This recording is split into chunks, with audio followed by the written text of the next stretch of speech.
Hi guys, and welcome back to the channel. If you've ever wanted to go to Rome, you're probably looking to indulge in some delicious food, walk around some beautiful ancient ruins, experience a unique and lively culture, and have a great time in what was once the most powerful and far-reaching empire in the world. That's certainly what we were looking for when we went there. However, there is part of the city that stands out from the rest, literally. If you look at a picture of the skyline of Rome, you'll see exactly what we're talking about.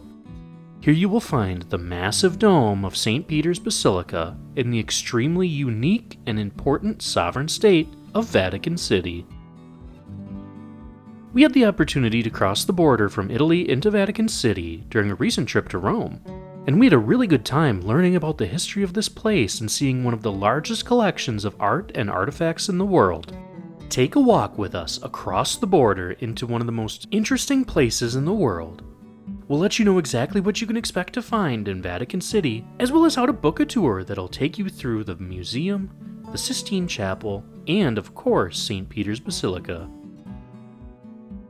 We took a tour, as we said, and we met our guide where many of the other tour guides meet, on the north side of the city walls near the Vatican City Museum entrance.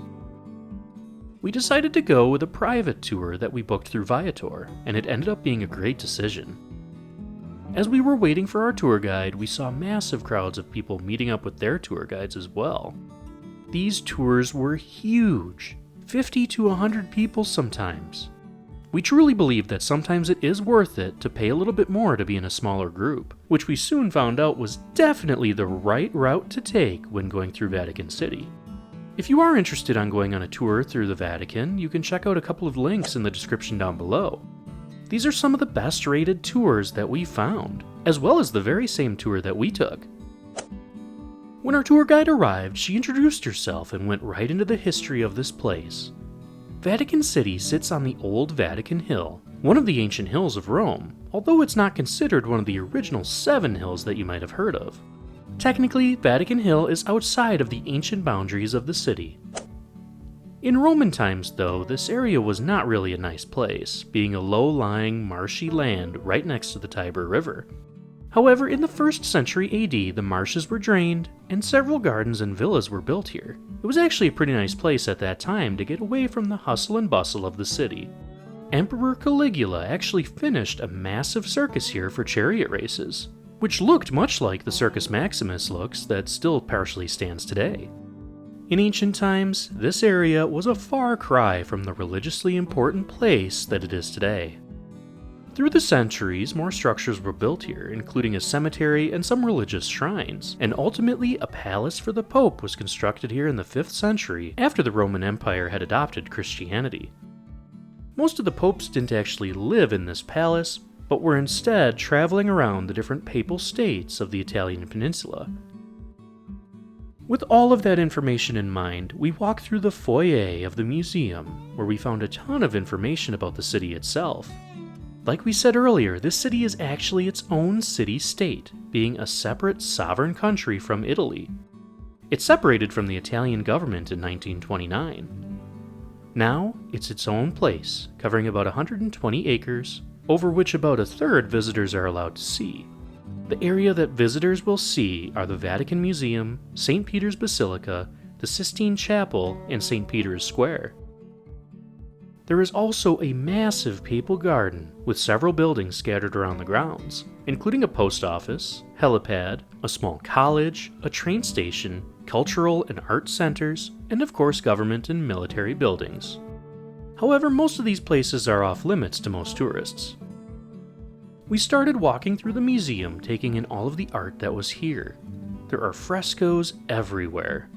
If you look on the ceilings or walls, almost every room is covered with magnificent pieces of art. There were also amazing marble floors and tiles, some of which date back centuries. Our tour guide kept us informed as we made our way through the incredibly packed museum halls. The way this museum is structured is that it's a one-way corridor. You can't backtrack. Basically, you have to walk through the whole museum no matter what.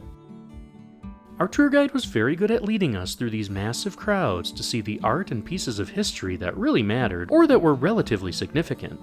We were very grateful to have a private tour today, because there were so many people crowding around everywhere and moving so slowly that it would have taken forever if we stopped with the crowds to look at every piece of art. Throughout the museum, there are also several statues, tubs, and containers, some of which were made out of an extremely rare purple stone that was actually used to signify the wealth and power of the Roman emperors. A lot of this purple stone has made its way to the Vatican over the years. Now that we'd walked through and seen nearly every part of the Vatican collection that's on display, it was time to check out the most famous part of the Vatican Museum, the Sistine Chapel. The chapel serves an incredibly important role in the church, being the location of the Papal Enclave.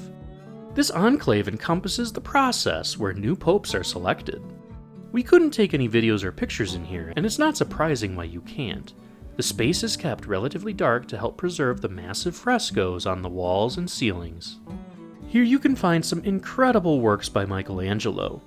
On the wall is the Last Judgment, which is a depiction of the second coming of Christ.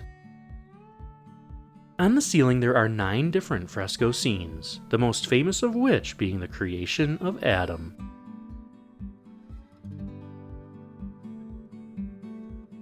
We were only allowed to be in this space for a few minutes. The guards here were trying to keep people moving, and they were very strictly enforcing the silence rule, yelling at anyone who dared talk louder than a whisper. We made our way out of the Vatican Museum from here. Our guide walked us out of the building and into St. Peter's Square, which is probably one of the most recognizable plazas in the world. This square was built just after the Basilica of St. Peter was finished, and 2 massive colonnades were built here, meant to represent the 2 arms of the Mother Church embracing all of the people visiting. In fact, the design of these 2 massive colonnades were such that it would allow the maximum number of people to stay and view the Pope while he was speaking from the Basilica window, while still being in the confines of the Holy City. The square is quite impressive, and the colonnades are absolutely enormous. We also saw a huge obelisk in the middle of the square. This obelisk was actually the same one which was taken from Egypt and placed in the center of the circus, which we talked about earlier. From there, we made our way into the Basilica of St. Peter. We were so glad to be part of a guided tour here. Entrance to the Basilica is free, but there was an absolutely massive line stretching all the way around St. Peter's Square just to get in. There is a separate entrance for tours that goes directly from the museum into the Basilica, and the tours are often given priority for entrance when the number of people gets too high in the church. Entrance can sometimes take up to 2 hours if you go on your own. Upon entering the Basilica, we were awestruck. From the outside, the Basilica looks huge enough, and if possible, it seemed even larger on the inside. There are also works of art and tons of gold everywhere. As we walked around, our tour guide continued to give us information about the church. Construction on the present basilica started in 1506 and was completed 120 years later in 1626. This St. Peter's actually replaced the basilica which was already standing on this spot, built in the 4th century. St. Peter's is the largest church in the world by interior area, and it has the distinction of being designed by some of the most premier Italian Renaissance minds, including Bramante, Moderno, and Michelangelo. Church tradition holds that St. Peter himself is actually buried here, right below the altar. While this is of course hard to prove, the tradition has stood, and it's also been the deciding factor for many cardinals, popes, and other important religious figures to be buried at this church. The dome of this basilica is absolutely massive. From the inside, it's hard to discern how large it actually is because it's up so high. The dome is actually one of the largest in the world, standing at 136 meters, or about 448 feet high. It has a diameter of 42 meters, or about 138 feet. It's no wonder that St. Peter's Basilica is one of the most recognizable features on the Roman skyline. After spending some more time walking around the Basilica and learning more about those people buried here and the significance of this place to the Catholic Church, we made our way out into the square to end the tour. So what did we think of a guided tour through the Vatican Museum, the Sistine Chapel, and St. Peter's Basilica? Having a private tour was honestly one of the best decisions that we made. We had no idea how crowded the museum would be. It was literally wall-to-wall people while walking through the long halls of this museum, and it was actually really nice that our relatively small group of 6 people could slither through the crowds to make sure we got to see what we actually wanted to see, and only take in the most significant parts of the museum. To be honest, we are not big museum people, so the thought of standing for hours with these crowds in a line in a museum seemed awful. It was also nice being able to walk directly from the museum into the Basilica without having to wait in that massive line standing outside. These were certainly the best benefits of doing a private tour like this. Another nice thing was that our tour guide asked us before we started what we wanted to know or learn about the most, so that she could cater this tour to us. This is not something that's really possible when you have a tour group of 20 to 100 people. Basically, we thought the private tour was excellent. Be that as it may, what did it cost?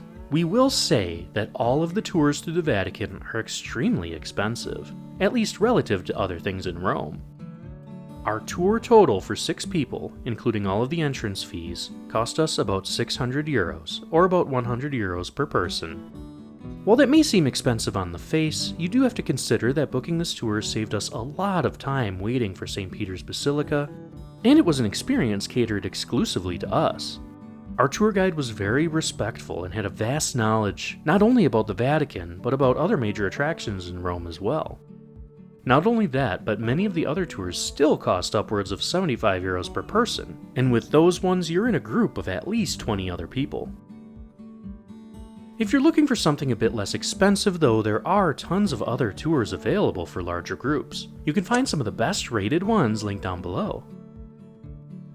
Even though the price was of course higher than visiting on your own, it was definitely worth it to us to get a private tour through the Vatican City. We would highly recommend it. Remember, you can check out the link down below for the exact tour that we took if you're interested.